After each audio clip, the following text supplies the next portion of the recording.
Hello, everyone. Before we dive in, be sure to hit that like button, subscribe to the channel, and drop a comment letting us know where you're watching from and what time it is. That way, YouTube will keep serving up stories just like this one. All right, let's get started. The day Amy and I moved into our apartment in Columbus, Ohio, I was lugging boxes up the seemingly endless flights of stairs when I first encountered Diane. She had to have been somewhere around her early 50s, sporting dyed auburn hair that couldn't quite hide the gray roots peeking through. What really struck me was the oversized cardigan she wore, even though it was scorching hot, nearly 80 degrees outside. She just stood there in her doorway, eyes glued to us as we hauled our furniture piece by piece. And as Amy and I struggled past her apartment with our second-hand couch, she emerged, holding a plate piled high with cookies. "Welcome to the building," she said, her voice sounding kind of rough, like she'd been a heavy smoker for years. The cookies themselves were nothing special, just some store-bought variety still nestled in their plastic tray. But she'd taken the time to arrange them carefully on a ceramic plate, adorned with these cute little painted roses around the edges. I remember thinking it was a sweet gesture. This older woman, living all alone, making an effort to make us feel welcome to the building. She went on to tell us that she'd been living in the building for what seemed like forever, 12 years to be exact. She claimed to know everyone in the entire building, and made sure to let us know that if we ever needed absolutely anything, her door was always open for us. During that first week, Diane made it a point to knock on our door at least once, if not multiple times, each and every day. Initially, it was something simple, like needing a hand reaching something way up on a high shelf. Then, it was her TV remote that had suddenly stopped working. And for the life of her, she couldn't figure out why. After that, it was her precious cat, Mr. Whiskers, who had decided to hide under her bed, and no matter what she tried, she just couldn't get him to come out. Amy and I didn't really mind it at first. We were both 26, healthy, and honestly, we couldn't help but feel a little bad for her. She had mentioned that her daughter lived all the way out in California and rarely ever came to visit. And to make matters even worse, her son had tragically died in a motorcycle accident 5 years prior. The various photos scattered throughout her apartment showed a much younger Diane with her 2 kids at different stages of their lives. But the pictures abruptly stopped being taken somewhere around 2010. Her apartment always had this distinct smell, a combination of cat litter and those plug-in air fresheners that were supposed to smell like a refreshing ocean breeze, but instead ended up smelling like a bunch of harsh chemicals. Every single surface in her place was covered with some kind of doily or knitted cover, and she had this huge collection of porcelain angels that covered an entire bookshelf where books probably should have been. About 3 weeks after we'd finally gotten settled in, the requests started to become a little more demanding. Diane needed a ride to the grocery store because her car was apparently in the shop. Then she needed another ride to the pharmacy. And after that, it was to her doctor's appointment all the way across town, right in the middle of my lunch break. She always managed to catch me right as I was heading out the door for work, standing there in her doorway wearing that same old cardigan, clutching her purse tightly with both hands. "I hate to be a bother," she'd always say, but her timing was never just a coincidence. She definitely knew our schedules by then. When we left for work, when we came home in the evenings, even when we did our laundry on Sunday afternoons, Amy started making a point to take the back stairs in an attempt to avoid her. But I felt way too guilty to do the same. One morning, she asked if I could loan her $40 for her prescription copay, promising to pay me back as soon as her Social Security check came in. Then it was $60 for groceries, and after that, $100 for part of her rent, because there was supposedly some kind of mix-up with her bank. The other tenants in the building started warning us about her around our second month of living there. Gerald from 3B pulled me aside in the laundry room one evening while I was waiting for the dryer to finish up. He was a tall, skinny guy who worked the night shift at the local hospital and usually kept to himself. "She got to you too." "Huh," he said, not really asking a question. He proceeded to tell me that Diane had done the exact same thing to the previous tenants who lived in our apartment. They were a young couple just like us who only lasted 8 months before breaking their lease early to get out of there. And the couple before them only lasted 6 months. Gerald had been living in the building for 4 years at that point and had learned to simply not answer his door when she knocked. But he also said that Diane had this unique way of making you feel like an absolute monster if you didn't offer to help her out. "She knows exactly what she's doing," he said, folding his scrubs with precise and angry movements. "She always picks the young ones, the nice ones, the ones who were raised to respect their elders." And he also mentioned that she'd borrowed nearly $300 from the previous couple and had never paid them back, always having some kind of excuse about waiting for insurance money or a pension check that never seemed to actually arrive. After that conversation with Gerald, Amy was adamant that we start saying no to Diane, and we really did try. The very next morning, when Diane came knocking on our door, we just didn't answer. She knocked again, even harder this time, and then again. "I know you're in there," she called out through the door, her voice sounding different than usual, much sharper and with an edge that I hadn't heard before. "I can hear you moving around. I just need a quick ride to the bank." We stayed completely quiet, barely even breathing, and eventually, she gave up and left. But that evening, when we got home from work, she was sitting right there on the stairs by our door, that cardigan pulled tightly around her shoulders. She looked up at us with these watery eyes and told us that her beloved cat, Mr. Whiskers, was terribly sick and she just couldn't afford to pay the vet bill. She even had real tears rolling down her cheeks, and her hands were trembling as she dabbed at them with a tissue. Amy just walked right past her without saying a single word. But I stopped. I just couldn't help myself. Mr. Whiskers had seemed perfectly fine when I'd last seen him the week before. But what if he really was sick? What if this one time she actually needed some genuine help? I ended up giving her $80 that night for the vet bill, and Amy barely even spoke to me afterward. She told me that I was just enabling her behavior, that Diane was playing me like a fiddle, and she was probably right.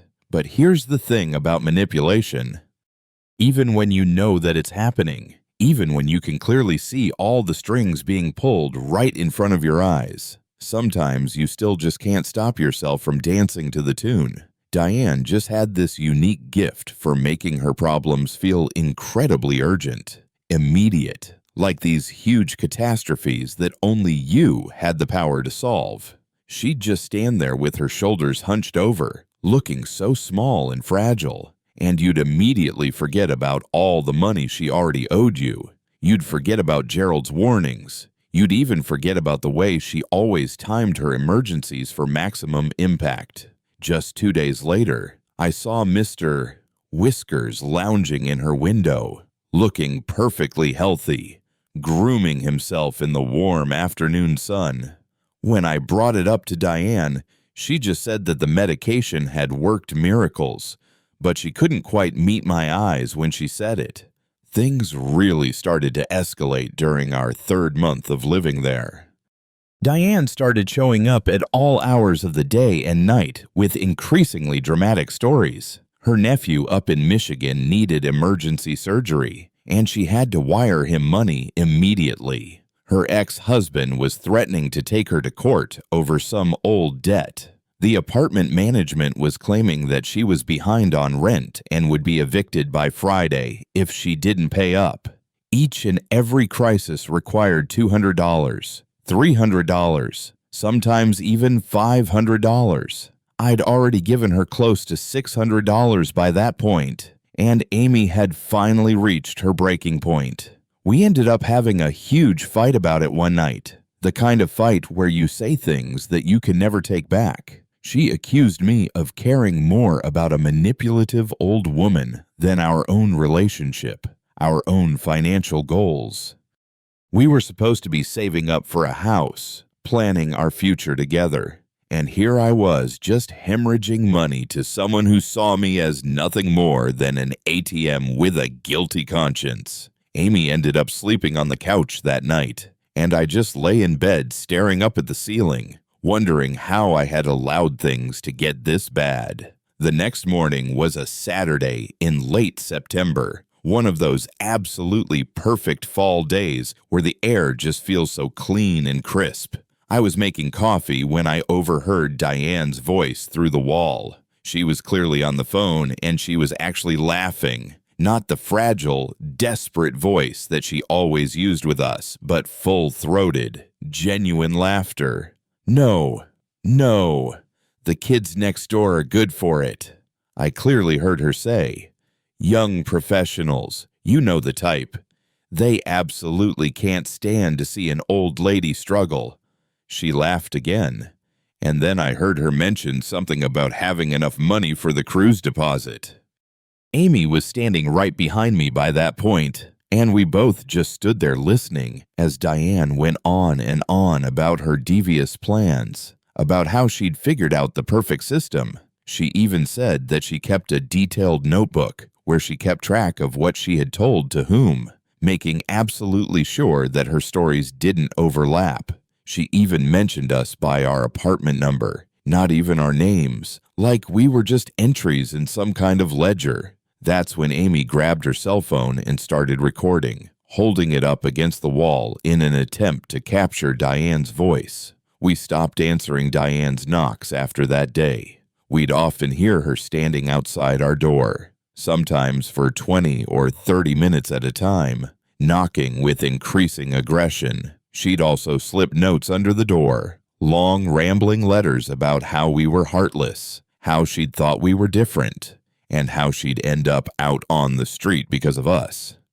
One of the notes even mentioned that she knew where we worked, knew what kind of car we drove, and even knew our family's names from the mail that she'd seen. It wasn't exactly a direct threat, but it definitely wasn't not a threat either. Gerald told us that she'd done similar things to the other tenants who had cut her off, and that eventually she'd just move on to newer, more gullible tenants. And sure enough, when a young woman named Beth moved into 4A just 2 weeks later, we watched Diane shift her attention like a predator choosing easier prey. We really tried to warn Beth about her, but Diane had already gotten to her with some crazy stories about how all the other tenants were just jealous of her, and how they were spreading vicious lies because they just didn't like old people. Beth looked at us with suspicion when we tried to explain, and I could just see in her eyes that Diane had already won the first round.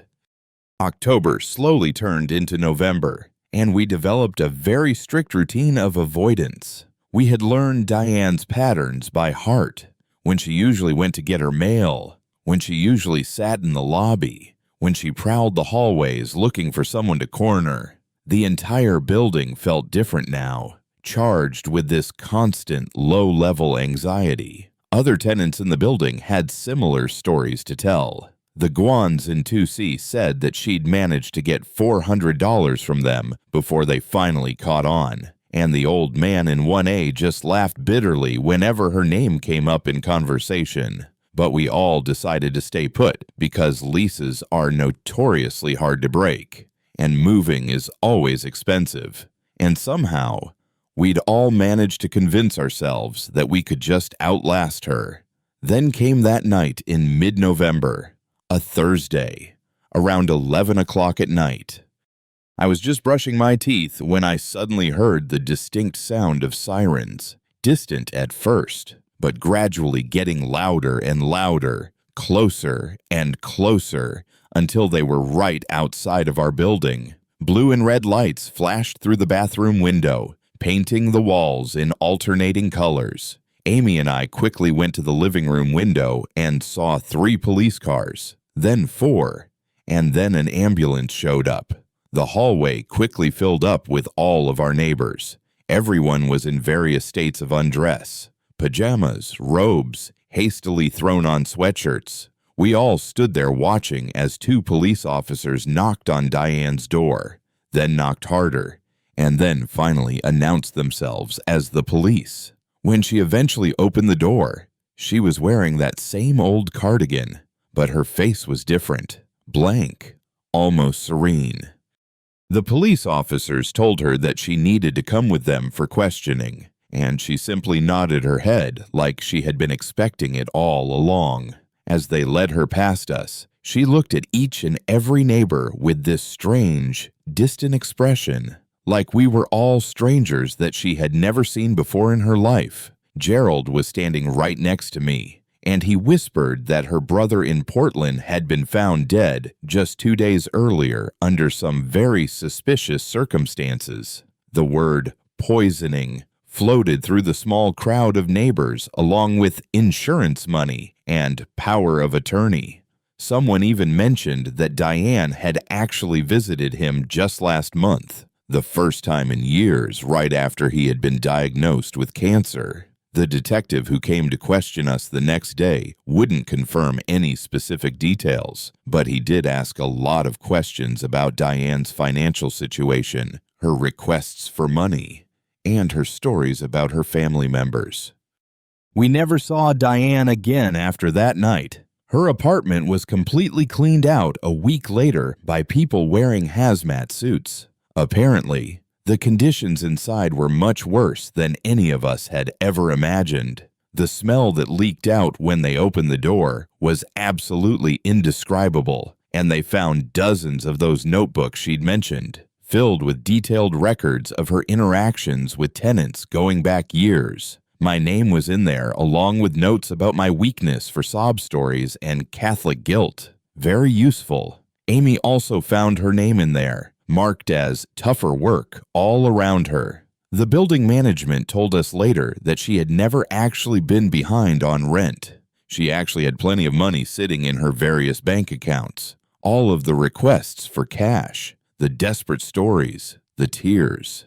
It had all just been some kind of game to her. A way to feel powerful maybe, or just the thrill of seeing what she could make people do. We eventually got a letter months later saying that the case against her was moving forward, but we never actually learned the final outcome. Amy and I moved out as soon as our lease ended, found a place across town where nobody knew us. We're much more careful now, slower to trust, and much quicker to see the angles that people might be playing. Sometimes, I still think about Beth. I wonder if she ever figured it out before Diane was arrested, or if she was still bringing groceries to an empty apartment, knocking on a door that would never be opened again. Music. 2 years ago, I was living in a duplex out in Denver with my 8-year-old daughter, Lily. I had just finalized my divorce and was desperately trying to rebuild our lives from scratch. The place wasn't much to look at. Peeling paint on the shutters, a kitchen that hadn't been updated since the 80s, and a backyard that was more weeds than actual grass. But it was ours, and that's really all that mattered. I was working as a dental hygienist at a practice downtown, working long hours just to try and make ends meet. Most evenings, I'd come home completely exhausted, help Lily with her homework, make dinner, and then just collapse into bed by 10 o'clock. Life was predictable, routine, and honestly, that's exactly what we both needed after all the chaos of the previous year. The neighborhood itself was pretty quiet, mostly older folks who had lived there for decades, which definitely made me feel safe as a single mom. Our next-door neighbor, Walter, moved in about 3 months after we did. He was probably somewhere around his early 50s, always wearing the same faded blue coveralls and a John Deere cap that had clearly seen better days. The first time we actually met, he was carrying boxes from a beat-up Ford pickup truck, and I offered to lend him a hand. He had this peculiar way of talking, never quite making eye contact, always looking just past your ear, like something more interesting was happening behind you. His teeth were stained yellow from what I assumed were years of coffee and cigarette consumption, and he also had this weird habit of clicking his tongue before he actually spoke, like he was tasting his words first. Walter worked nights at some warehouse way across town, which meant that our schedules rarely overlapped. But whenever we did happen to cross paths, he was always friendly enough, always asking about Lily's school or making some kind of comment about the weather. Nothing that would make you think twice about him.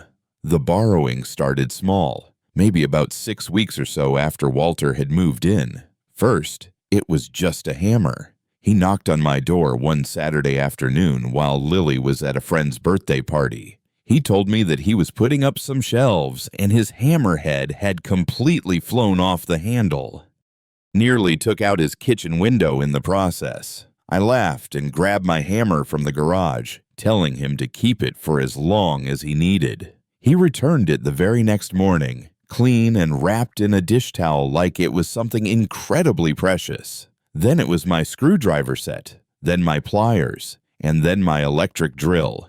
Each and every time he had these elaborate explanations to offer. The screwdriver had somehow rolled under his refrigerator, and he just couldn't reach it to get it out.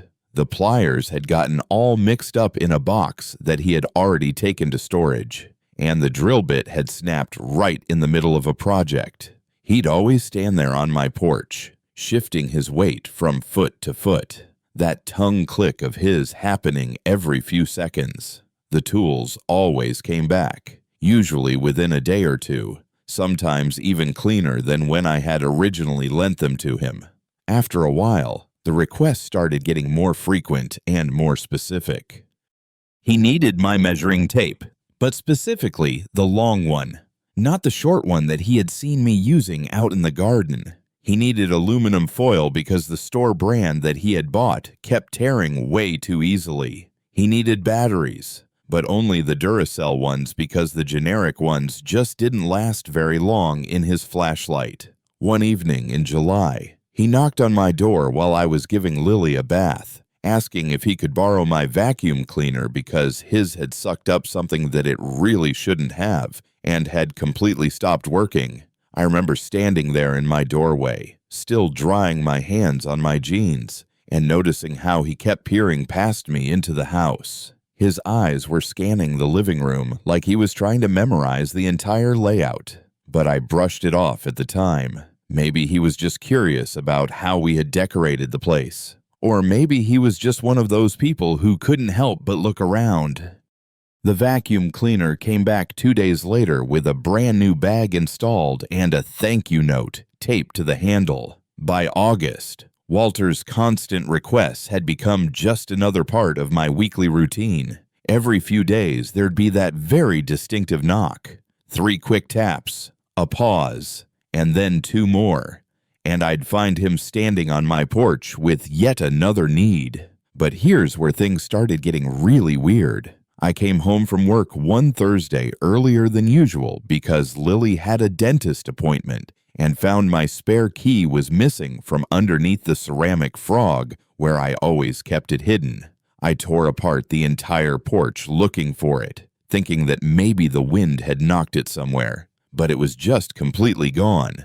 That same evening, Walter knocked on my door and asked if he could borrow some sugar. While I was in the kitchen getting it for him, I mentioned the missing key, and he immediately offered to help me look for it.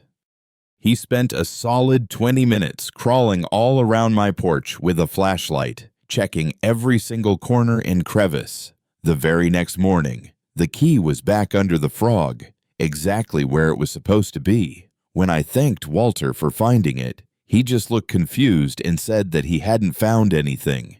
He thought that I must have found it myself.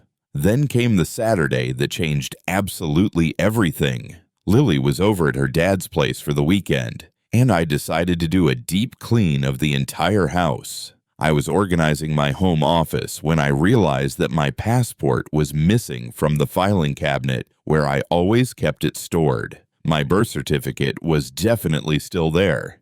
Lily's was there too, but my passport was nowhere to be found. I pulled everything out of the cabinet, checked every folder twice, and even looked behind the cabinet, thinking that it might have somehow fallen. Nothing. That's when I started to notice that other things were also off. The stack of bank statements that I kept paper-clipped together had been shuffled. They were still all there, but in a different order than I had left them. My Social Security card was in the wrong slot, and the folder containing Lily's medical records had been moved from the third drawer to the second. Small things that you might not even notice unless you were really looking closely. But I'm incredibly meticulous when it comes to my filing system. I've been that way ever since the divorce, when keeping track of every single document became absolutely crucial for the custody arrangements. I just sat there on my office floor, surrounded by all of those papers, desperately trying to make sense of what I was actually seeing. My laptop was still sitting right there on the desk. My jewelry box was untouched in the bedroom, and the emergency cash that I always kept hidden away in an old coffee tin was still all there. Nothing truly valuable was missing, except for that one passport.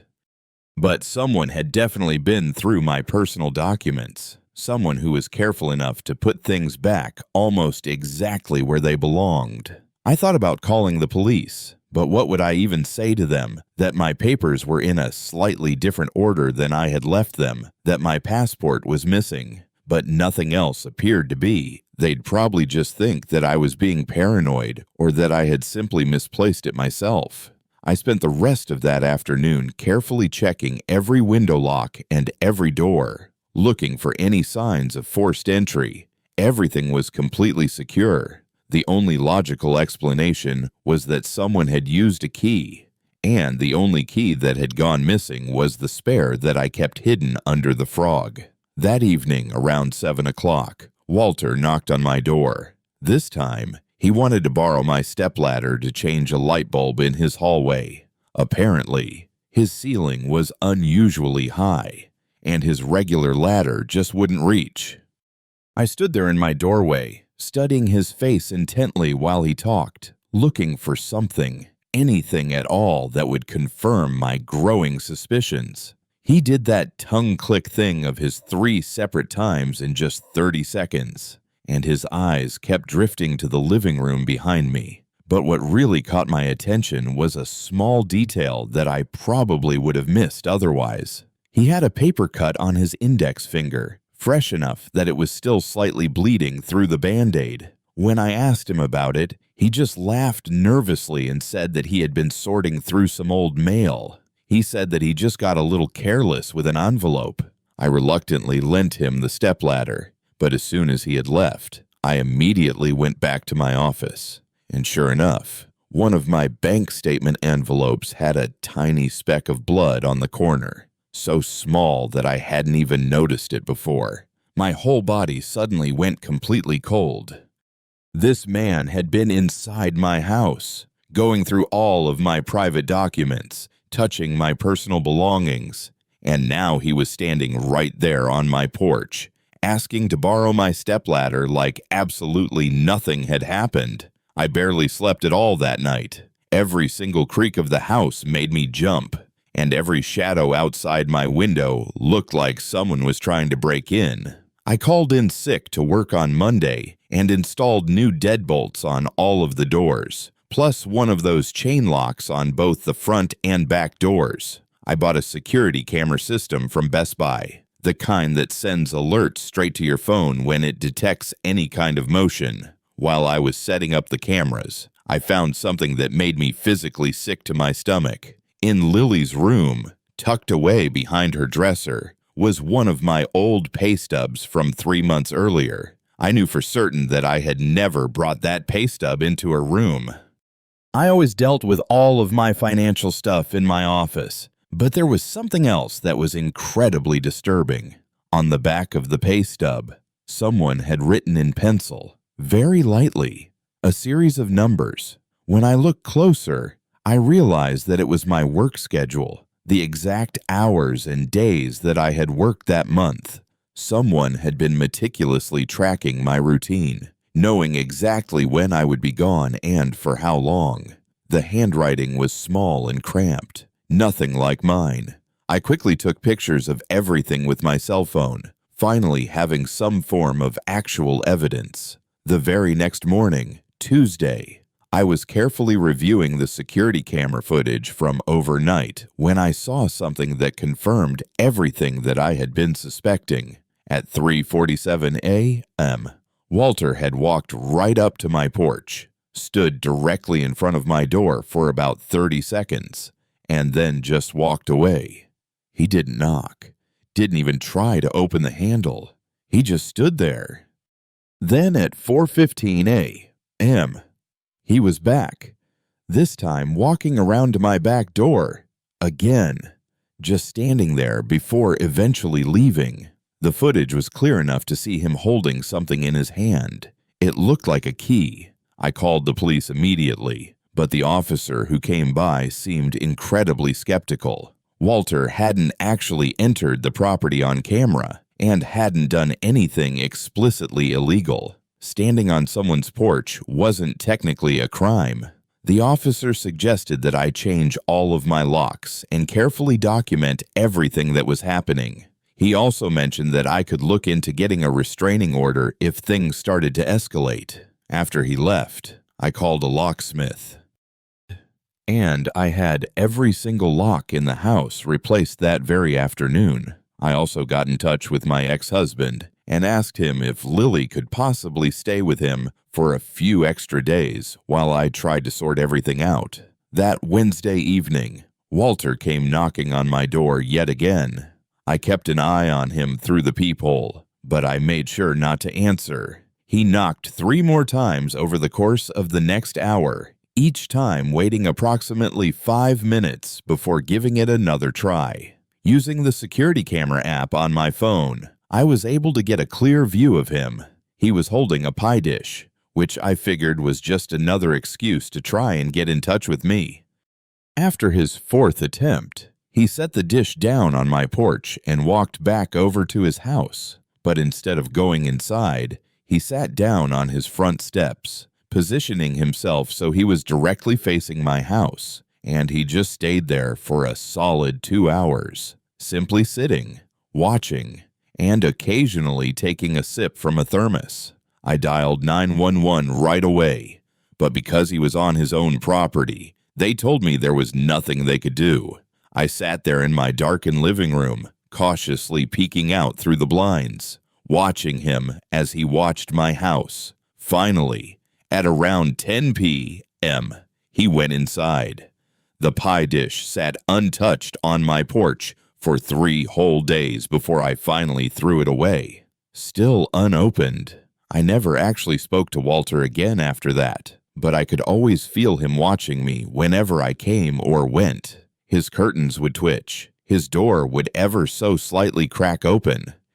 I meticulously documented everything, building a case file that ended up being nearly 2 inches thick. About a month later, I found out from another neighbor, Mrs.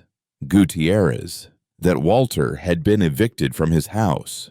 She told me that the landlord had come across some truly disturbing things inside his house during a routine inspection, like dozens of photocopied women's IDs taped all over his bedroom wall, boxes overflowing with mail that wasn't addressed to him, and what looked like incredibly detailed logs outlining the schedules and routines of multiple neighbors. The police became involved, but Walter vanished before they had a chance to bring him in for questioning. They found my passport in his kitchen drawer, along with 2 credit cards that I didn't even realize had gone missing.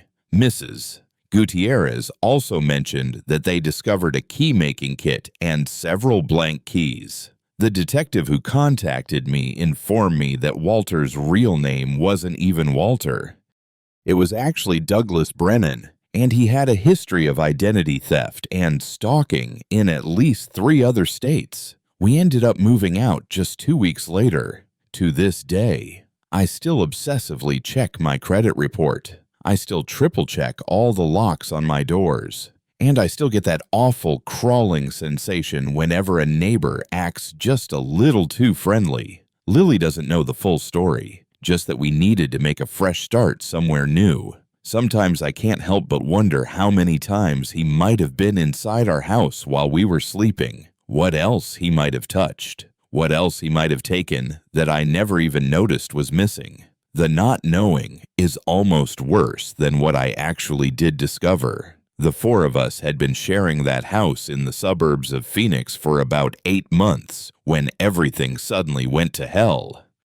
It was February of 2018 and I was 26 years old, working remotely as a graphic designer, while my roommates, Jason, Maria, and Steve, all had regular 9-to-5 office jobs downtown. We'd found this perfect 2-story rental house with a huge backyard, and we thought we'd really lucked out with the cheap rent and the quiet neighborhood. The place had this old wooden fence surrounding the back, maybe 7 feet tall, with a metal gate that opened into the alleyway that ran between our street and the one directly behind us. We would throw barbecues every weekend, stay up late playing music out on the patio, truly living our best 20-something lives without a single care in the world. The houses around us were mostly occupied by families and older couples who generally kept to themselves, which suited us just fine. The first time we heard the banging, it was a Tuesday night at around 2 a.m. And I remember it so clearly because I'd stayed up late finishing a project for a client located in Japan. 3 incredibly loud slams against our back gate, the kind that made the whole fence rattle and echo throughout the entire yard. Jason came stumbling out of his room, clutching a baseball bat in his hand, and we both stood there in the kitchen, hearts pounding in our chests, just waiting for something else to happen. After about 5 minutes of complete silence, we figured maybe it was just some drunk college kid from the nearby community college trying to cut through the alley. We laughed it off, made a few jokes about Jason's superhero stance with the bat, and then we went back to bed. But then it happened again the very next night. Same time, same 3 incredibly heavy bangs that seemed to shake the entire fence line, followed by what sounded like someone testing the gate latch. That distinct metallic clicking noise of someone pulling and pushing at it repeatedly. By the end of that week, the noises had evolved into something far worse. We started hearing footsteps crunching through the gravel along the side of our house, slow and deliberate, like someone was really taking their time checking out the entire property. Maria set up her phone to record from her bedroom window one night, and we managed to capture this grainy footage of 2 figures walking around in our backyard, just aimlessly wandering between our shed and the patio furniture. They weren't trying to steal anything, just walking around, occasionally stopping to peer into our windows. Steve wanted to call the cops immediately, but the video was too dark to make out any faces. And technically, they hadn't broken anything or actually tried to get inside the house. So, we decided to install motion sensor lights instead. These super bright LED floodlights that would basically blast the entire yard with intense white light if anything moved back there. The guy who worked at Home Depot helped us pick out the most obnoxious ones they had, a whopping 3,000 lumens each, which was more than enough to completely blind anyone who triggered them. That Saturday afternoon, while Steve and I were up on ladders installing the lights, we finally met our back neighbors for the very first time. These 2 guys came out onto their deck, which overlooked our yard, and they just stood there silently watching us as we worked. The younger one, who was probably in his mid-30s with a patchy beard and sunken cheeks, kept giggling to himself for no apparent reason while constantly scratching at his arms. The older guy, maybe around 50 with this stained, yellowed tank top hanging loosely off his incredibly skinny frame, started asking us these really weird questions about whether we had any power tools he could possibly borrow, if we knew where to find cheap car batteries, just random stuff that didn't really seem to connect. Their eyes had this glassy, unfocused quality to them. Their pupils looked like tiny pinpoints, even though it was broad daylight. And they both had these scabs scattered all over their faces and arms. The smell coming from their direction was absolutely rancid, like a combination of chemicals mixed with rotting garbage and body odor, so strong that I could actually taste it in the back of my throat, even from 20 feet away. Steve tried his best to be polite, giving vague answers about not having any extra tools, while I just stayed quiet and focused on screwing in the light fixtures. The younger guy suddenly became agitated, starting to pace back and forth on their deck, and mumbling something about how we were putting up cameras to spy on them, how the government uses LED lights to read people's thoughts. Completely paranoid nonsense. The older one just let out this dry, wheezing laugh and said we seemed like nice kids. Then he asked if we ever needed any electronics fixed, because he was apparently really good at taking things apart. The way he said it made my skin prickle with a sense of unease. They went back inside after about 10 minutes, but I could still see them through their sliding glass door, just standing there in their dark living room watching us as we finished the installation.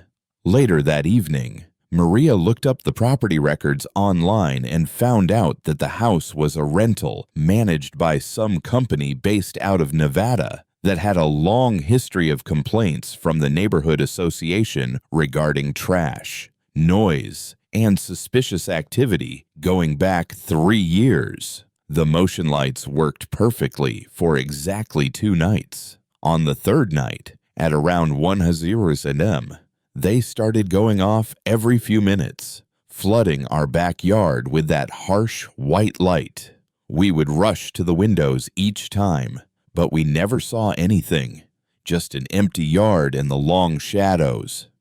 Then we realized that the lights had been slightly tilted, aimed away from the fence line and toward the house, like someone had manually adjusted them. Jason found fresh scratches on the metal housing and what looked like grease marks on the wall below, as if someone had climbed up there to mess with them.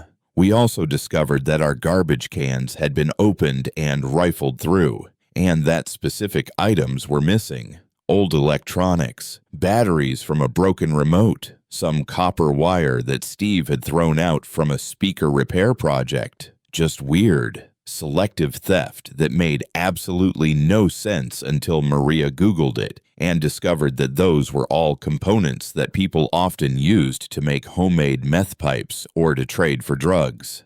Things escalated dramatically the following Thursday. I woke up at 3:00 a.m. to Maria screaming from downstairs. She'd gotten up to get a glass of water and had found the younger neighbor guy standing in our backyard, his face pressed right up against the sliding glass door, hands cupped around his eyes, trying to see inside. When she flipped on the patio light, he didn't run away. He just stood there staring at her with this blank expression, swaying slightly, his mouth moving like he was talking to himself. She was banging frantically on Jason's door when the guy finally turned and walked slowly back toward the fence. But instead of leaving through the gate, he actually tried to climb over it, getting his shirt caught on the top and hanging there for a solid minute, struggling and cursing before finally ripping himself free and dropping down to the other side. We called the police this time, but by the time they showed up, about 40 minutes later, there was absolutely nothing to see except for some torn fabric snagged on the fence. The cops took a report, said they would increase patrols in the area, gave us the usual speech about keeping our doors locked and staying vigilant, but we could all tell that they weren't really going to do much about it. The next morning, I was working from home when I heard Steve yelling from the backyard. He'd gone out to check on the shed and had found that the lock had been completely destroyed, not cut, but literally smashed to pieces with something heavy. The metal was twisted and mangled beyond recognition. Inside, Our lawnmower was partially disassembled, with the copper motor windings pulled out and missing. They had also taken the gas can, some old paint thinner, and, bizarrely, a box of rock salt that we used for making homemade ice cream. But the truly disturbing part was what they'd left behind. A glass pipe with burn marks on one end, hidden behind where the lawnmower had been, along with a dirty sleeping bag that reeked of that same chemical smell. Steve put on gloves and threw everything into a garbage bag, but we were all thoroughly freaked out, knowing that they'd been using our shed as some kind of hideout or stash spot, possibly for weeks without us even knowing. That weekend, we decided to confront the situation head-on. All four of us marched over to their front door around noon, figuring that they would be less aggressive during daylight hours. The older guy answered after about 5 minutes of knocking, wearing nothing but stained boxers, his ribs clearly visible through his pale, mottled skin. The living room behind him was complete chaos. Mattresses were strewn across the floor. Aluminum foil covered all of the windows. There were burn marks all over the carpet, and there were at least 6 other people sprawled around in various states of consciousness. He kept insisting that he didn't know anything about anyone going into our yard, but his hands were shaking so badly that he could barely hold on to the door, and I could see fresh scratches all over his arms that looked exactly like the marks on our fence. When Jason mentioned that we had security footage and were seriously considering pressing charges, the guy's entire demeanor completely changed. He started rambling on about how we didn't understand what it was like, how they were just trying to get by, how the younger guy, who was apparently his nephew, sometimes got confused at night and wandered around when he'd had too much to drink. Before we could even respond, 3 more people emerged from the back of the house, including the younger guy we'd seen before. He was in way worse shape than the last time we'd seen him. He'd experienced massive weight loss. His teeth were visibly rotting, and he had open sores on his face that looked badly infected. He immediately started screaming at his uncle for talking to us, saying that we were probably wearing wires, that we'd planted listening devices in their walls through the shared fence. Then he turned to us, and his whole face changed, and he got this weird, calm expression, and he asked us if we wanted to buy a motorcycle. When we said no, he then asked if we had any bikes in our shed that he could fix up and sell.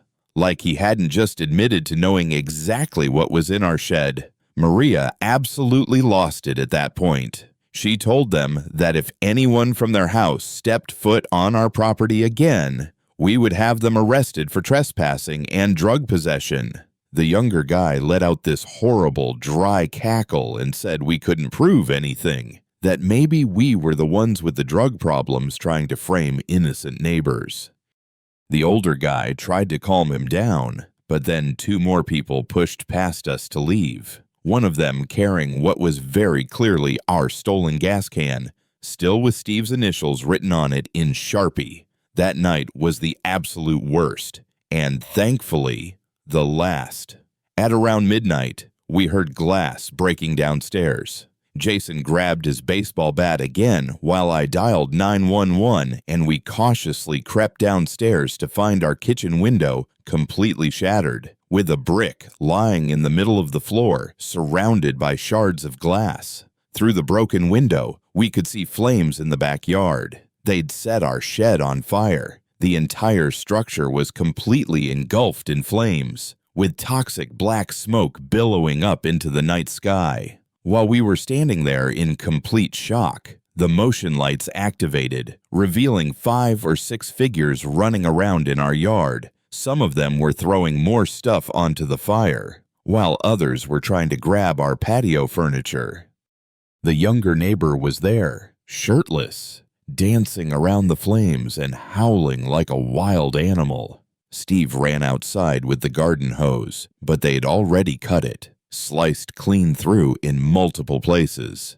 By the time the fire department finally arrived, the shed was completely destroyed. The fence was charred, and the tweakers had scattered back to their house or into the alleyway. The firefighters said that the accelerant pattern suggested that they had used the stolen paint, thinner, and gasoline to start the fire, and that the weird colored flames were probably from chemicals they had thrown in, possibly from their own drug-making supplies. The police arrested 7 people from the house that night, including both of the neighbors we'd been dealing with. It turned out that they had been running a small meth operation in their bathroom, and the fire investigation gave the police probable cause to obtain a search warrant. The cops found 2 pounds of methamphetamine, a mobile cooking setup, stolen property from at least 12 different houses in the neighborhood, and 3 people with outstanding warrants. The younger guy tried to fight the cops and ended up getting tased right there in his front yard while screaming that we'd orchestrated the whole thing, that we were CIA agents sent to destroy his research. We had to stay in a hotel for 3 days while hazmat crews cleaned up the chemical contamination from our backyard. Our landlord allowed us to break our lease without any penalty, and we were moved out within 2 weeks. I drove by there about 6 months later, and both houses were completely empty with condemned notices plastered on the doors. Sometimes I still dream about that younger guy's face pressed up against our glass door, those dead eyes just staring, and I always wake up checking all of my locks twice before I can even think about going back to sleep. It was a Thursday afternoon in late August when everything really went sideways. I was 16 years old, just starting my junior year at Lincoln High in Raleigh, and my mom had left for a 3-day nursing conference down in Charlotte. She'd kissed me goodbye that morning, rattling off her usual list of reminders about locking the doors, not having any parties, and calling her if I needed anything at all. I remember rolling my eyes and telling her that I'd be just fine, that I wasn't a little kid anymore. The house felt different with her gone, though bigger somehow, like all of the familiar corners had stretched out and become unfamiliar. I'd spent the morning playing video games and eating cereal straight out of the box, really enjoying the freedom of having the whole place to myself. Our neighborhood in North Raleigh was one of those quiet subdivisions where absolutely nothing ever happened. Just rows and rows of 2-story houses with perfectly manicured lawns and the occasional barking dog. At around 2:00 in the afternoon, I heard a knock at the front door. Peering through the peephole, I saw Mr. Garrison from 3 houses down. He was this guy in his early 40s who my mom always described as being such a helpful neighbor, clean-shaven, always wearing polo shirts and khakis. The kind of guy who would readily help you carry your groceries or jumpstart your car without even being asked. He had this naturally easy smile, and he always waved whenever he jogged past our house in the mornings. My mom had mentioned him dozens of times, how he had fixed our mailbox after some kids had knocked it over, how he had brought us over a plate of cookies when we first moved in 5 years ago. He was standing there on our porch, shifting his weight from one foot to the other, and when I finally opened the door, I noticed that he was sweating far more than usual for such a mild day. His polo shirt had noticeable dark patches under the arms, and he kept wiping his forehead with the back of his hand. "Hey, buddy," he said, and his voice had this strange urgency to it that I'd never heard before. "I'm really sorry to bother you, but my phone died and I accidentally locked myself out of the house. My wife won't be home for another few hours, and I really need to make an important phone call regarding a job interview. Could I possibly use your phone real quick? I'll just be a minute. I promise." He held up his cell phone, showing me the black screen, and gave me that familiar friendly smile, although it didn't quite reach his eyes this time. I hesitated for maybe 2 seconds. My mom's voice echoed in my head, warning me about letting strangers into the house when I was alone. But this was Mr. Garrison, the very same guy who had helped my mom change a flat tire just last winter. who always asked how school was going whenever he saw me. Besides, he looked genuinely stressed, and I figured that a quick phone call couldn't possibly hurt anything. I stepped aside and let him in, pointing toward the kitchen, where we kept our landline. He followed me through the living room, and I couldn't help but notice that he was walking differently than usual, taking these quick, measured steps as if he was trying his absolute best not to make any noise. His eyes darted around our house, taking in all of the family photos on the mantle, the stack of mail on the coffee table, and even glancing up the stairs toward the bedrooms. "Nice place," he mumbled, even though he had been inside before when he had helped my mom move our old refrigerator out to the garage. Once we were in the kitchen, he picked up the phone, but he didn't dial right away. Instead, he just stood there holding the receiver, staring at the numbers like he'd completely forgotten who he was even supposed to be calling. After what felt like an eternity, but was probably only 10 seconds, he started dialing. I could hear the buttons beeping, but something about the rhythm just seemed off. Too many numbers, or maybe not enough. I couldn't really tell for sure because I was trying my best not to seem like I was watching him too closely. The conversation he then had was completely bizarre. He spoke in this low, hushed voice, saying things like, "Yeah, I know. I can't do that right now. Just give me a little more time." There was no mention whatsoever of a job interview, no professional tone, just nothing that matched what he had told me out there at the door. His free hand gripped the edge of our kitchen counter so hard that his knuckles turned completely white, and I noticed a strange mark on his wrist, like a red line, where something had been wrapped very tightly around it recently. When he finally hung up after maybe 90 seconds, he turned to me with this forced, casual expression and said, "Thanks, kid. Mind if I use your bathroom before I go?" Before I could even answer, he was already moving toward our downstairs bathroom. But then he suddenly stopped, changed direction, and started heading toward the laundry room instead. "Actually, where's your back door? I'll just cut through your yard if that's okay with you." The laundry room did indeed lead to our back door, but something about the way he said it made every single hair on my arm stand on end. That's when we heard it. 3 sharp knocks on the front door. Not a normal neighborly knock, but authoritative, demanding. "Mr." Garrison's whole body went rigid, and the color just drained from his face like someone had pulled a plug. Without saying a single word, he practically dove into our laundry room and pulled the door shut tightly behind him. Through the frosted glass panels of our front door, I could clearly make out 2 distinct shapes. And when I peered through the peephole, my heart started hammering wildly against my ribs. 2 police officers stood right there on our porch, hands resting on their duty belts, their expressions completely serious and alert. The taller one, a black woman with her hair pulled back in a tight bun, knocked again and called out, "Police department, we need to speak with anyone inside." My mouth went completely dry. "Mr." Garrison was currently hiding in my laundry room, and there were cops standing right at my front door. And suddenly, all of those weird details, the excessive sweating, the strange phone call, that mark on his wrist, all crashed together in my mind like pieces of a puzzle that I really didn't want to complete. I stood there for what must have been 5 seconds, but it felt like a solid 5 minutes. My hand was hovering near the doorknob.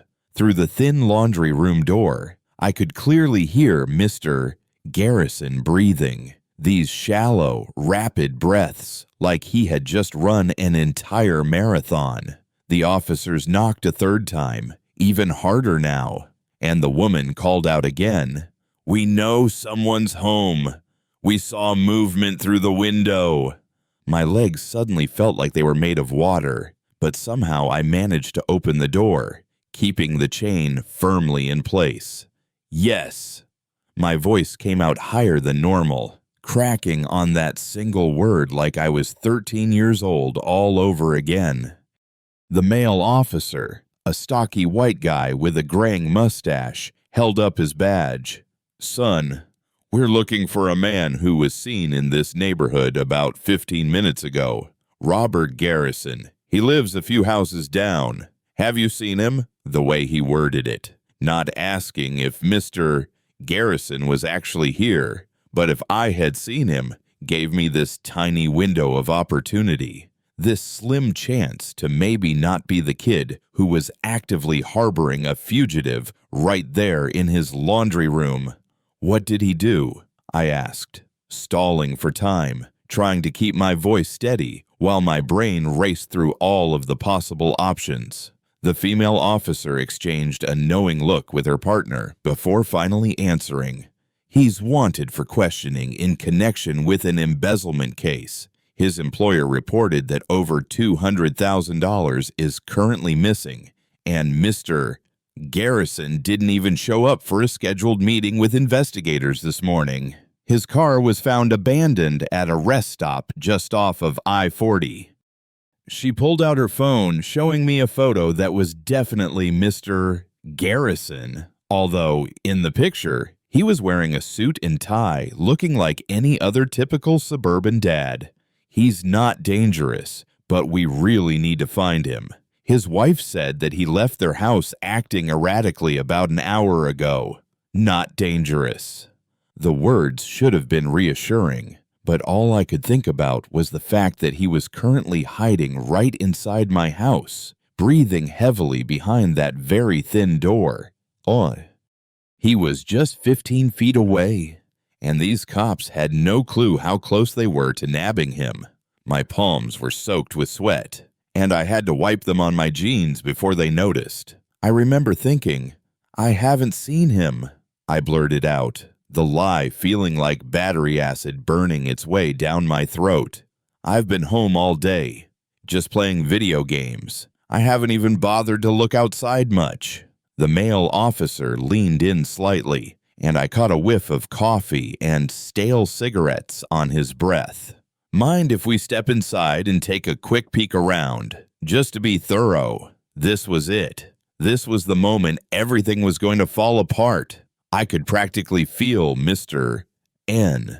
Garrison behind that laundry room door, probably pressed right up against it, listening to every single word.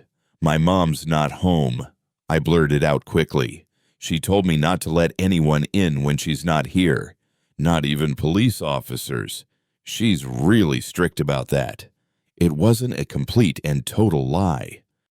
My mom had definitely given me that whole talk about being careful, though, but I'm pretty sure she would have made an exception for actual cops with badges. The female officer nodded slowly, but her eyes were busy, scanning what she could see of our house through the small gap in the chain door. Smart mom. "How about this? Is there a number where we can reach her? We'd like to check in with all the neighbors." I rattled off my mom's cell number, knowing full well she was probably smack dab in the middle of some important conference session and wouldn't answer if her life depended on it. The officers wrote it down, then handed me a business card. "If you happen to see Mr. Garrison, don't go near him. Just call us right away." "Okay." And then the woman's eyes locked onto mine, and I swear she could see right through my skull, all the way to all the lies bouncing around inside. "You sure you're okay? Son, you seem a little nervous." I forced out this awkward laugh that sounded nothing like my normal laugh. "Yeah, I've just never had cops at my door before. It's kind of intense. You know." She studied me for another second, a second that stretched out like taffy, then finally stepped back. "Lock your doors and stay inside. We'll have units patrolling the area for the next few hours." I watched them walk back to their cruiser, a plain white sedan with the city police logo plastered on the side. They sat there for what felt like an eternity, probably running my mom's information, and I stood frozen at the door, knowing that Mr. Garrison was waiting, listening, probably already planning his next move. The cruiser finally pulled away, moving slowly down our street, and I watched until it disappeared around the corner. The second they were gone, the laundry room door creaked open, and Mr. Garrison emerged looking like a completely different person. His friendly neighbor mask had completely slipped off, replaced by someone desperate and calculating. His polo shirt was soaked through now, and his hands were visibly trembling as he ran them through his disheveled hair. "You did good, kid. Really good," he said. But there was something about his tone that made it sound less like gratitude and more like an assessment. He moved toward the kitchen window, peering through the blinds at the street. "I need you to do one more thing for me. I need to borrow your bike from the garage, just until tonight. I swear I'll bring it back." The way he said it, I knew in my gut he'd never bring it back. I also knew I didn't have much of a choice in the matter. This wasn't the helpful neighbor who'd fixed our mailbox anymore. This was a man backed into a corner, and cornered animals do unpredictable things. "Take it," I said, my voice barely above a whisper. "Just, please leave." And he studied me for a long moment, and then his expression softened ever so slightly. "I'm not a bad person. You know, sometimes good people make terrible mistakes, and then those mistakes snowball until you're standing in a teenager's laundry room, hiding from the cops." He went out through the back door, and I watched from the window as he wheeled my mountain bike out of our garage, keeping to the shadows between houses. Before he left completely, he turned back and looked at me through the glass door, raising his hand in this sad, pathetic little wave that made him look broken and human and guilty all at once. Then he was gone, pedaling down the alley behind our houses, hunched over the handlebars like he was trying to make himself as small as humanly possible. I stood there in my empty house, adrenaline still coursing through my veins, and called my mom. When she answered on the third ring, sounding confused and seriously concerned, I told her everything about Mr. Garrison, the police, the bike, all of it.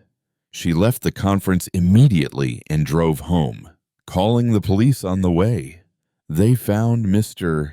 Garrison that evening at a seedy motel 2 towns over, still with my bike. The money he'd stolen was never fully recovered, and his family moved away a month later. I still think about that afternoon sometimes, about how quickly someone familiar can become a complete stranger, and how one single moment of desperation can unravel an entire life. The new people who moved into the Garrison house seem nice enough, but I never answer the door when I'm home alone anymore. Most people dream about quiet neighborhoods with friendly faces and weekend barbecues. Right. Well, let me tell you about what happened in our little cul-de-sac last spring that completely shattered that illusion for me and my family. I'm a 34-year-old electrician. Been living in the same house in suburban Illinois for about 6 years now with my wife and our 2 kids, ages 7 and 9. We'd moved there specifically because it seemed like the absolute perfect place to raise children. Just 8 houses arranged in a peaceful circle, mature oak trees lining the street, and neighbors who actually waved when they saw you. The cul-de-sac had this unspoken rhythm to it. You know, lawn mowers on Saturday mornings, kids playing street hockey until the streetlights came on, and the occasional impromptu gathering when someone fired up their grill. It was exactly what we'd wanted when we left our cramped apartment back in the city.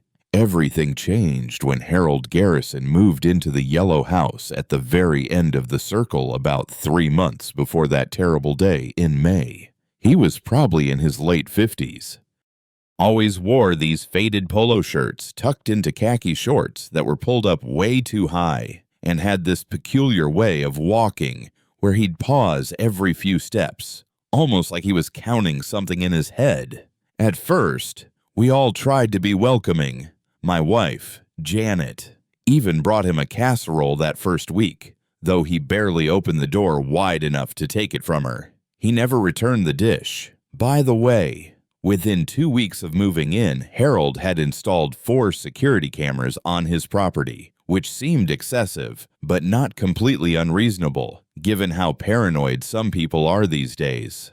But then we started noticing him standing in his driveway with this old camcorder, the kind from the early 2000s with the flip-out screen, just openly recording our houses for 20, 30 minutes at a time.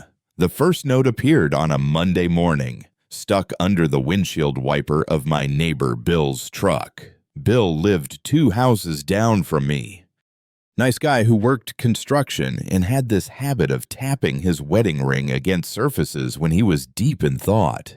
He brought the note over to show me while I was loading my work van, and I'll never forget how his usually steady voice cracked a little when he read it out loud. The note was written in this cramped, angry handwriting with a cheap black ballpoint pen that had been pressed so hard it tore right through the paper in places. It said Bill's truck was too loud when he started it at 5:30 a.m., that the diesel engine was destroying the peace and sanctity of the neighborhood, and that appropriate measures would be taken if it continued. The weird part was all the totally unnecessary details Harold had included. Exact times Bill had started his truck over the past 2 weeks, the duration of how long it idled, even the license plate number written 3 times at the bottom, like some kind of obsessive chant. After that first note, they started appearing everywhere.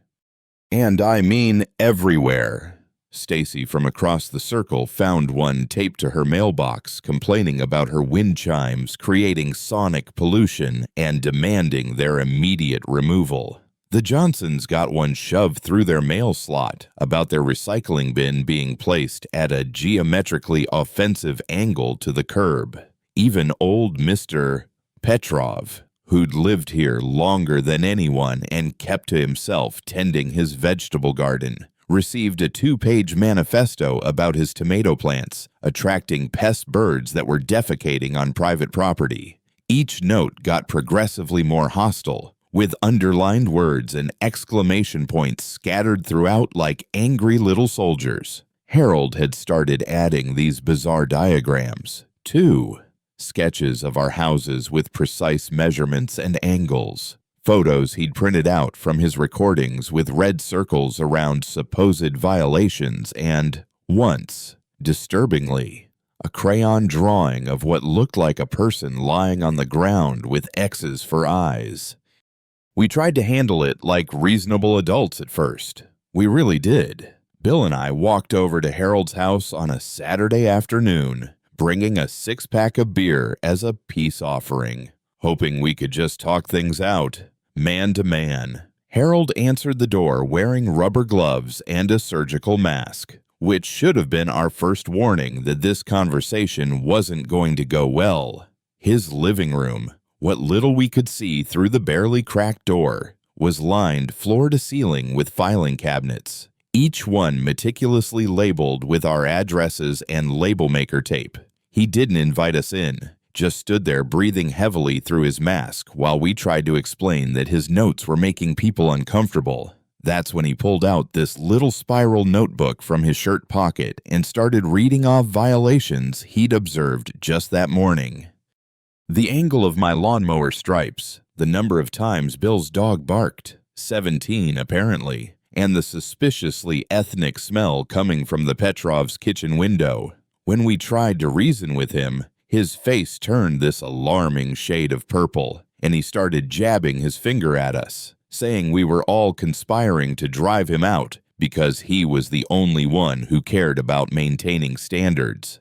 The situation exploded on that Wednesday in May, a day so humid you could practically swim through the air. I was home early from a job that got postponed, sitting on my porch trying to figure out how to approach the Harold situation, when I heard shouting coming from the Johnsons' yard. Their kids, twin boys about 10 years old, had been playing with water guns, just being normal kids on a hot day, running around and laughing the way kids should.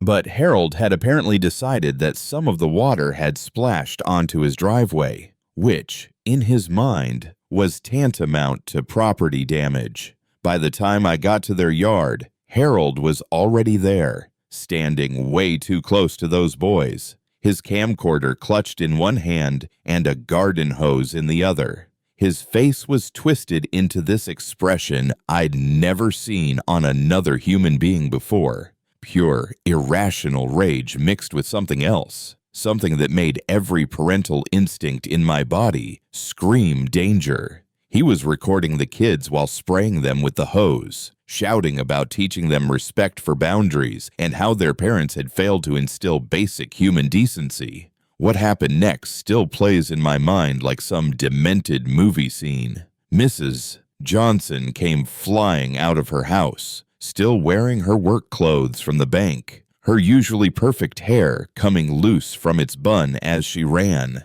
She put herself directly between Harold and her boys. And that's when Harold did something that shocked everyone who was gathering to watch. He turned the hose on her full blast while keeping that camcorder steady in his other hand. But it was what he said that really made everyone gasp. With this eerily calm voice, completely different from his shouting moments before, he looked directly at those terrified kids and said, "Your mother can't protect you forever. Boundaries exist even when parents aren't watching. I know your schedule. I know when you wait for the bus alone." The way he emphasized alone while still filming, water still running from the hose that had dropped to his side. It was like watching someone's last thread of sanity snap in real time. Bill got there before me, grabbed Harold's wrist, and twisted until he dropped the camcorder, which hit the concrete driveway with a satisfying crack. More neighbors started pouring out of their houses. Stacy, still in her yoga clothes. Mr. Petrov, with dirt-covered gardening gloves. Even the usually absent Martin, who worked nights. We formed this protective circle around the Johnson family while Harold stood there, his polo shirt soaked with sweat, alternating between screaming legal threats and muttering about documentation and evidence. His eyes had this glassy, unfocused quality, like he was seeing something completely different from what was actually happening. He kept reaching for his pocket where, apparently, he had another smaller camera, one of those spy pen things. And when Bill grabbed that, too, Harold completely lost it. He dropped to his knees on the Johnsons' lawn and started pulling up chunks of grass with his bare hands, throwing them at us while screaming that we were all criminals, that he had files on everyone, that he knew things about us we didn't even know about ourselves. The police arrived within 10 minutes, though it felt like hours standing there watching Harold deteriorate. 2 officers, one young guy who looked fresh out of the academy, and an older woman with sergeant stripes who'd clearly seen it all. Harold immediately tried to present his evidence to them, pulling out this thick manila folder from inside his shirt that was soaked with sweat and hose water, pages scattered everywhere, photos of our houses with timestamps, transcripts of conversations he'd somehow recorded, even a hand-drawn map of the cul-de-sac with everyone's daily routines mapped out in different colored inks. The sergeant's expression changed from annoyed to deeply concerned when she saw the level of detail in his surveillance, especially the pages dedicated to tracking when the neighborhood kids were home alone. She exchanged a look with her partner that I immediately recognized. The same look I'd shared with Janet when we realized our neighbor wasn't just annoying. He was genuinely dangerous. They took Harold away in handcuffs that day, but not before he managed to scream one last thing that still gives me chills when I think about it. As they were putting him in the patrol car, he looked straight at me and said, in this sing-song voice, like he was reciting a nursery rhyme, "The electrician leaves at 7:23, returns at 5:47, wife alone from 8:15 to 4:30. Children wait for bus at 7:45. No adult supervision for exactly 6 minutes." The sheer accuracy of it, the way he'd been watching us that closely, cataloging our lives like we were specimens in some twisted experiment. It made my skin feel way too tight for my body. The younger cop actually stopped writing for a second and just stared at Harold, probably wondering the same thing we all were. How long had he been documenting us? And more importantly, what was he planning to do with all that information? We found out later from the sergeant who stopped by a few days after to follow up that Harold's house had been like stepping directly into the mind of someone completely obsessed with control and surveillance. Every single room had multiple monitors showing feeds from cameras we hadn't even known existed. Tiny ones hidden in fake rocks along his property line. One cleverly concealed in a birdhouse that faced the street.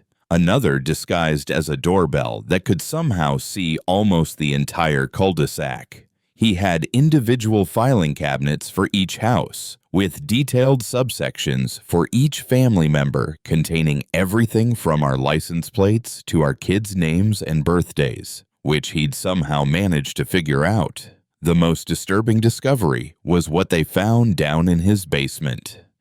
A meticulously crafted scale model of our entire cul-de-sac made from cardboard and popsicle sticks, complete with little figures representing each of us that he could move around to track our movements. Some of the figures had ominous red X's painted on them, including the ones that represented the Johnson twins. The police wouldn't tell us exactly what his notebook said about what those X's meant, but the way the sergeant's jaw tightened when we asked told us everything we needed to know. Harold was charged with stalking, harassment, making threats against minors, and a bunch of other things that the prosecutor said would keep him locked away for at least a few years. Maybe even longer if the psych evaluation went the way they expected. But even now, months later, none of us feel quite the same about our little cul-de-sac. We all installed better locks, comprehensive security systems, and, yes, even cameras of our own. The irony isn't lost on me.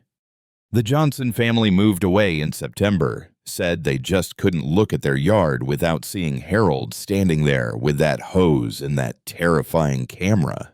The rest of us stayed. But there's this unspoken tension now, like we're all waiting for something bad to happen again. Sometimes I catch myself checking my rearview mirror more than necessary when I leave for work, wondering if someone's noting that it's 7:24, not 7:23. The yellow house at the end of the circle sits empty now with a "for sale" sign that's been there for so long it's actually starting to fade. Nobody's even come to look at it. I guess word gets around about houses like that. Places where something went terribly wrong in a way that leaves a stain you can't quite see, but everybody can definitely feel. February of 2022 was when everything started going sideways for my family. I was 36 working remotely as a data analyst, and we had just finished paying off the last of our credit card debt from my wife Laura's medical bills the previous year.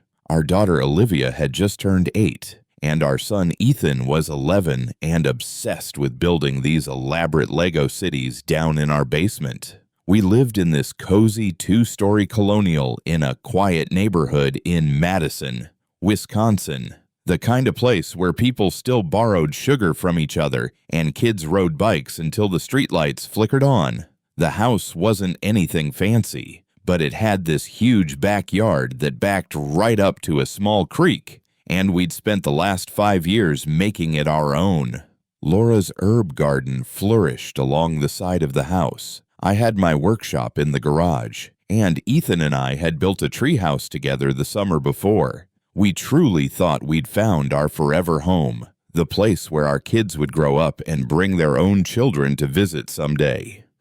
The first time Richard Brenner knocked on our door, it was a Saturday morning, and I was still in my pajama pants trying to fix the blasted coffee maker that had decided to leak all over the counter. He stood there in his perfectly pressed khakis and polo shirt holding a folder like he was about to give some kind of important business presentation, which, I guess, in a way, he kind of was.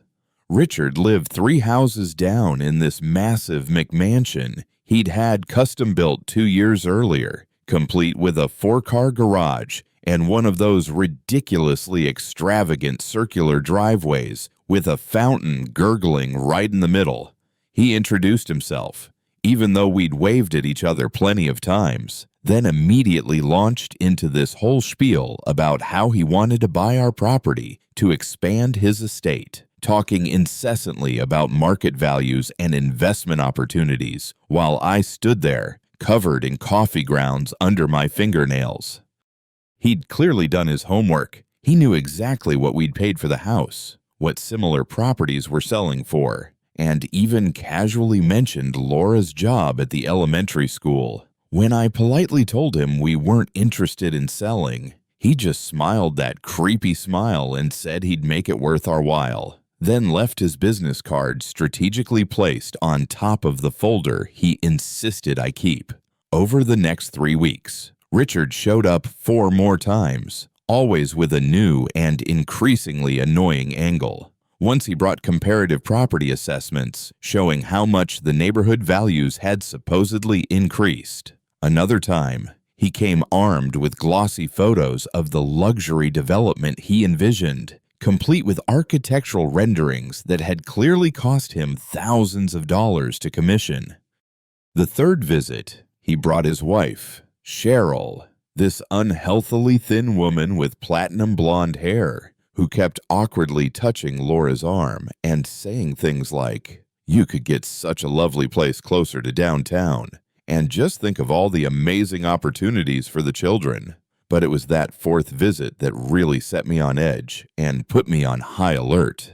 He came alone late on a Wednesday evening when Laura was at her book club and stood right in our doorway, ominously talking about how owning property could be a significant burden, how maintenance costs could quickly spiral out of control, how one single bad storm could destroy everything we'd worked so incredibly hard for. His tone never wavered from that of polite and neighborly concern. But there was something undeniably unsettling about the way he kept glancing past me into our house, methodically cataloging our belongings as if he was already mentally deciding what to do with the space once he finally got his hands on it. After that Wednesday night, I told him firmly, in no uncertain terms, that we would never sell, that this was our home, and to please, for the love of God, stop coming by. Richard just stood there on our porch for a long moment, tapping his finger against his thigh in this bizarre rhythmic pattern. Tap, tap, tap, tap, tap, tap, before giving me this strange little nod that sent shivers down my spine. "I understand completely," he said, but his eyes were somehow focused somewhere past my shoulder, like he was staring intently at something only he could see. "Sometimes people just need a little time to recognize opportunity. I'm a patient man."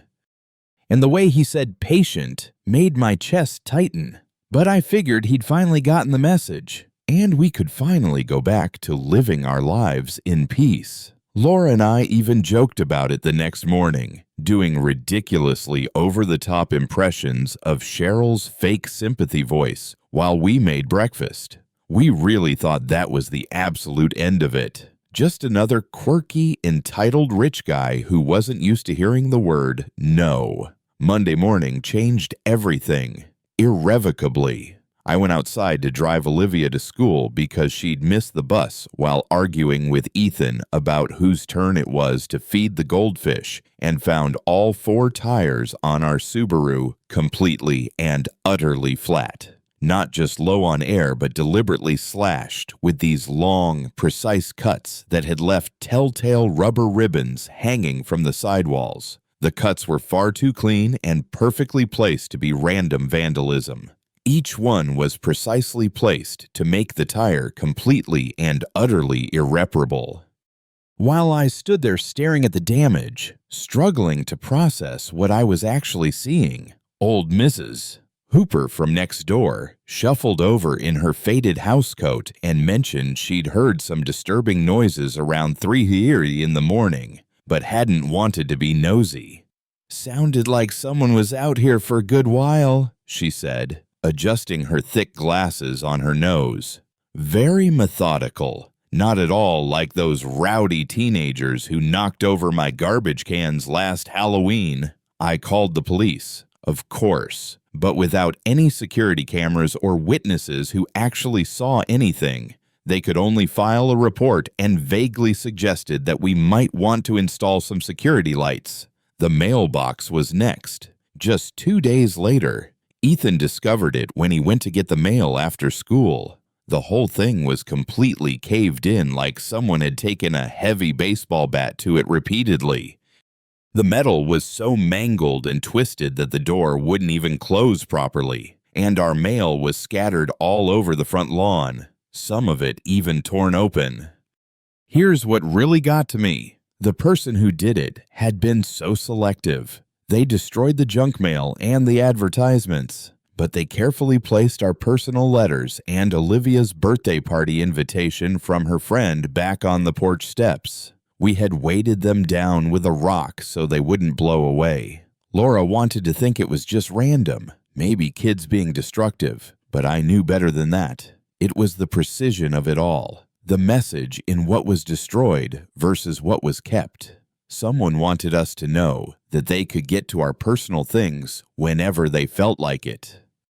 That night, I caught Richard watching us from his driveway as we cleaned up the mess. He was just standing there next to his spotless BMW with his arms crossed, not even pretending to check his own mail or have any reason to be outside.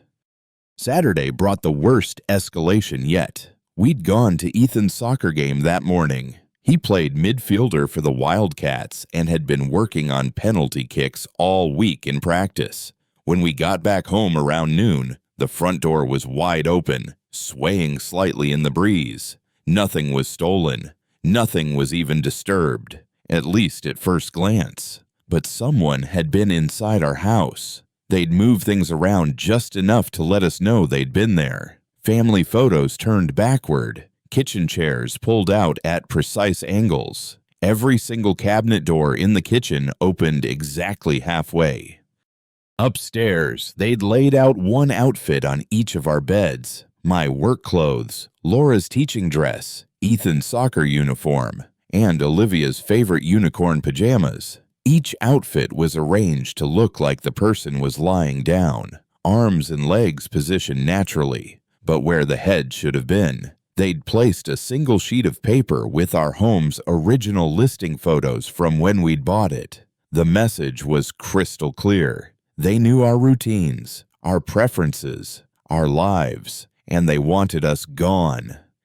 Laura called 911 while I checked every room, every closet, the basement, the attic. My heart was hammering against my ribs the whole time. The police took it more seriously this time. Breaking and entering was a felony. After all, they dusted for fingerprints, took photos, and asked if we had any enemies or anyone who might want to hurt us. I mentioned Richard's persistent offers to buy our house, how he'd been increasingly aggressive about it, but the officer just wrote it down without much reaction. Rich neighbor wants to buy property. Didn't exactly scream probable cause, especially since Richard had been at the country club all morning with 40 witnesses. As we learned later, the detective suggested we stay with family for a few days while they investigated, but Laura refused to be driven out of our home. That night, she sat in our bedroom with a baseball bat beside the bed while I installed new deadbolts and window locks. Both of us were jumping at every creak and settling sound the house made. Olivia ended up sleeping in our bed, curled between us like she used to when she was 3 and afraid of thunderstorms. The next morning, Sunday, I decided to confront Richard directly. I walked down to his house around 9 o'clock, past the elaborate landscaping with those perfectly trimmed hedges that probably cost more to maintain than our mortgage payment. His doorbell played some classical piece I didn't recognize, and Cheryl answered wearing tennis whites, even though their court was covered in snow. She tried to tell me Richard wasn't home, but I could see him through their floor-to-ceiling windows, sitting in what looked like a library or office. When he finally came to the door, he acted genuinely confused by my accusations. His face was a perfect mask of concern and surprise. "These are serious allegations," he said, inviting me in for coffee like we were just chatting about lawn care.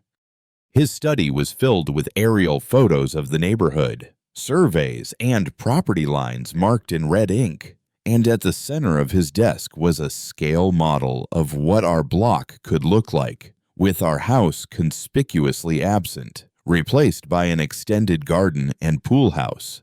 Vision planning, he called it when he saw me staring. I'm a firm believer in manifesting the future you want to see. When I told him I knew he was behind the harassment, that he needed to stop immediately or I'd get a restraining order, Richard did something that chilled me more than any threat could have. He pulled out a leather journal and began reading dates and times. Every time our dog had barked for more than 5 minutes. Every time Ethan's basketball had bounced into his yard. Every time we'd put our garbage cans out too early or left them at the curb too long. He had 2 years of what he called neighborhood disturbances, meticulously documented, complete with photos and videos stored on his tablet. "I believe in being thorough," he said, closing the journal with a soft snap.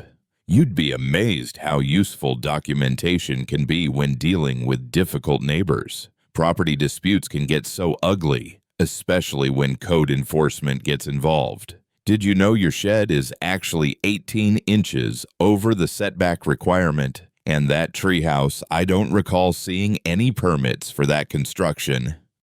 His smile never wavered as he showed me to the door, patting my shoulder like we were old friends. "I do hope your family starts feeling safer soon. Moving can be such a stressful experience, but sometimes it's the best solution for everyone involved, eh?"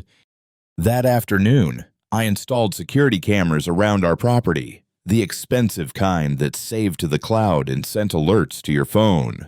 Laura and I spent hours researching restraining order requirements, but everything we read said we needed concrete proof of threats or harassment directly linked to Richard. His documentation of our code violations wasn't illegal, and him wanting to buy our house wasn't a crime. We felt trapped in this bizarre psychological warfare where every move had been calculated to leave us without any legal recourse. Around 6 o'clock that evening, while Laura was helping Olivia with her homework and Ethan was in his room, I noticed movement in our backyard through the new camera app. Someone in dark clothing was standing at the edge of our property line, just outside the range of our motion lights, holding what looked like a surveyor's pole. They stood there for exactly 1 hour, not moving except to occasionally write something in a notebook, then walked away through the creek bed. When I checked the footage later, zooming in as much as the resolution allowed, I could see it was a professional surveyor's tripod, and the person was wearing an official-looking vest. But surveyors don't work on Sunday evenings, and when I called the county office Monday morning, they had no record of any approved survey work on our street. The breaking point came that Monday night. I'd just gotten the kids to bed after a dinner where nobody really ate much. Everyone was just pushing food around on their plates and jumping every time a car drove by. Laura was in the shower when our new camera started sending alert after alert to my phone. Someone was walking around our house, methodically triggering each camera in sequence. But when I looked at the live feeds, I couldn't see anyone. They'd figured out the blind spots, the exact angles where they could move without being fully visible, just catching enough motion to set off the alerts. Then the power went out, not just in our house, but the whole block, as I could see from the window, except for Richard's house. His place was lit up like a Christmas display. Every window was glowing, and I could swear I saw multiple figures moving around inside, way more than just him and Cheryl. The power came back on after exactly 15 minutes, and when it did, we found a manila envelope tucked into our front door that hadn't been there before. Inside was a cashier's check for triple what our house was worth, and a contract already filled out with our names, just waiting for our signatures. At the bottom, in Richard's neat handwriting, final offer, decision needed by Friday, RB. That's when Laura did something I didn't expect. She took the check and the contract, walked into the kitchen, and started making phone calls, not to lawyers or the police, but to her brother Paul, who worked in commercial real estate, her cousin, who was a private investigator, and then, surprisingly, to Richard's business partners. Turns out, she'd spent her Sunday doing her own research while I was confronting him. Richard's development company was in the final stages of a major deal with a Korean investment firm, something worth hundreds of millions of dollars, and any scandal could destroy it. She also discovered he'd done this before, twice, in different states. Same pattern, same escalation, families mysteriously deciding to sell after months of random incidents. By midnight, she had compiled everything into a folder thicker than the one Richard had first brought to our door. The next morning, instead of going to work, she drove to Richard's company headquarters downtown and waited in the lobby until his business partners agreed to see her. I don't know exactly what she said in that meeting, but she came home with a different kind of smile, the one she used to have when she'd successfully negotiated with difficult parents at school. Wednesday morning, 2 days before Richard's deadline, we woke up to find his house completely dark and a moving truck in his driveway. Gerald was directing the movers with the kind of efficiency that suggested this wasn't their first sudden relocation. Richard himself stood in his garage watching them load boxes, and when he saw me getting the newspaper, he didn't wave or smile or acknowledge me at all. He just turned and walked back inside. By Thursday evening, they were gone. The house was left empty with a for sale sign from a national real estate company. Mrs. Hooper later told me she'd heard from her bridge club that Richard's company had restructured him into early retirement and that they'd relocated to somewhere in Florida, or maybe Texas. The details were fuzzy. We never cashed the check, of course. Laura had it framed and hung it in our hallway as what she calls a reminder that bullies only understand one language.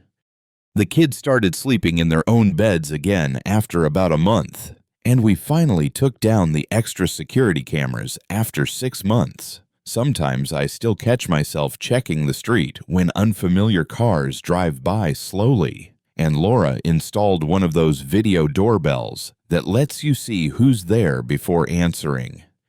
But we're still here in our house with the creek in the back and the possibly illegal tree house in the shed that's apparently 18 inches too close to something, because this is our home, and nobody, no matter how much money they have or how methodical their campaign, gets to take that away from us.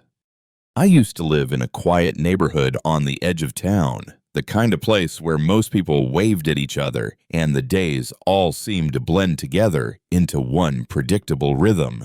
Back then, I was working long shifts at a small accounting office, and I usually left early in the morning and didn't get back until well after sunset. My life was pretty simple. Wake up, drive to work, grab groceries, repeat. I didn't really socialize much with my neighbors, but I knew them all by sight. One of them stood out, though, an older man named Mr. Howard, who lived just 2 houses down from me. He was retired and usually sat out on his porch with a thermos, always watching the street like it was his own personal TV channel. At first, I didn't think much of it. He was an older guy, maybe just bored, and I figured keeping an eye on the block gave him something to do. But gradually, I started to notice that he always seemed to appear at the exact moment that I was leaving for work or coming back home. It didn't matter if I left at dawn, noon, or late at night. There he was, either sitting on the porch or just casually walking down the sidewalk, like he just happened to be out there at that very moment. It was strange enough to make me uneasy, but not quite enough for me to actually confront him about it. I just kept telling myself that it was all just a coincidence. Still, that nagging feeling grew stronger every single week. One evening, I got home later than usual, close to midnight, maybe. The air in the neighborhood was perfectly still, quiet as could be, but as I pulled into my driveway, I caught a glimpse of something across the street.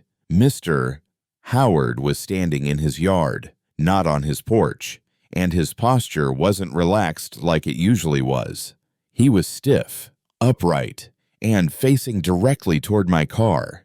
My headlights hit his face for a split second, and instead of being startled or looking away, he just stood there motionless, as if he had been waiting for me. I remember sitting in my car for a moment longer than usual, debating whether I should just pretend that I hadn't seen him or if I should acknowledge him somehow. Eventually, I just walked inside without saying a word, locking the door behind me. That night, I couldn't sleep. It wasn't just the idea of him being outside. It was the calculated way it felt, like he knew the exact minute that I would be back. The next morning, when I stepped outside to go to work, I found myself scanning the street, almost expecting to see him, and sure enough, there he was again, leaning against his porch railing, sipping from that dented old thermos of his. His eyes followed me as I got into my car. He gave me a polite little nod, but there was just something unsettling about how precise his timing always was. That was the moment that I stopped believing it was all just a coincidence. The idea of being watched started to eat away at me during the following week. I tried switching up my schedule, leaving earlier, staying later at work, even sneaking out to grab a coffee in the middle of the afternoon. But no matter what time I stepped outside, there he was. Sometimes he'd be on his porch, other times standing by his mailbox, fiddling with envelopes that didn't even exist. Once, I even caught him trimming his hedge with a pair of dull old garden shears in the dark, no lights on, just waiting until I turned my car on before he casually walked back inside. The pattern wasn't just weird anymore, it was deliberate. I couldn't shake the feeling that he somehow knew exactly when I was about to leave. One Saturday, I finally decided to test my theory. I turned off all the lights in my house and parked my car down the block earlier in the day, then sat in my living room window watching his place. Hours passed. Nothing unusual happened. He was just sitting on his porch, same as always. But when I quietly stepped outside and walked toward my driveway, I noticed something that I hadn't seen before. Right above his garage, tucked between the siding and the gutter, was a small, black device, angled in a way that pointed directly at my driveway. From where I was standing, it looked like a camera lens faintly reflecting the porch light. My chest tightened. That explained everything. He wasn't just guessing. He was watching me. I tried to convince myself that maybe it was just a security camera meant for his own yard, but the angle of it immediately gave that lie away. It was pointed squarely at my driveway and the front windows of my house. I went back inside, pulled the curtains shut, and paced around the living room for what felt like an hour. Confronting him didn't feel safe, but ignoring it was making me sick. I thought about calling the police, but what if they just dismissed it as some crazy old man trying to feel secure? I could picture myself sounding paranoid, like some overreacting neighbor. Still, I couldn't unsee it the way the lens caught the light, aimed like a rifle sight right into my private space. Over the next few days, I lived like someone under surveillance. I double-checked the locks on all my doors, moved around inside my house with the curtains drawn, and even started parking in different spots to try to throw him off. Once, when I glanced out late at night, I could have sworn that I saw the faint red glow of a light coming from that camera, pulsing like it was recording something. The thought that he might be sitting inside his living room, watching my comings and goings in real time, made my skin crawl. It wasn't just unnerving, it felt like an invasion in a way that was impossible to ignore anymore. By the following weekend, I couldn't take it anymore. I asked a friend from work, Daniel, to come over and take a look. He had some experience with home repairs and security systems, so I trusted his judgment. We stood in my driveway, pretending to chat casually, while he angled his eyes toward the device on Mr. Howard's garage. After a few seconds, he whispered, "That's a camera. It's not even hidden very well. It's just stuck up there with a mount. And yeah, it's aimed right at your place." Hearing someone else confirm what I already knew sent a shiver down my spine. This wasn't just paranoia. It was deliberate surveillance. That night, I dialed the non-emergency police line. 2 officers came by, listened to my explanation, and then walked over to Mr. Howard's property. I watched from my living room window as they spoke to him. He was gesturing a lot, pointing at the street, shaking his head. Eventually, one of the officers motioned toward the camera, and after a tense few minutes, I saw them remove it from his garage. When they came back, they told me that he claimed it was for neighborhood safety, but because it was pointed directly into my property, they made him take it down immediately. They suggested that I install my own cameras if I wanted peace of mind, and then they left. The following days were awkward. I still saw him outside, still sipping from his thermos, still pretending to water plants that didn't need any watering. But without that camera staring me down every time I left the house, the weight lifted a little. He never apologized, never spoke a word about it, but his presence just didn't have the same power over me anymore.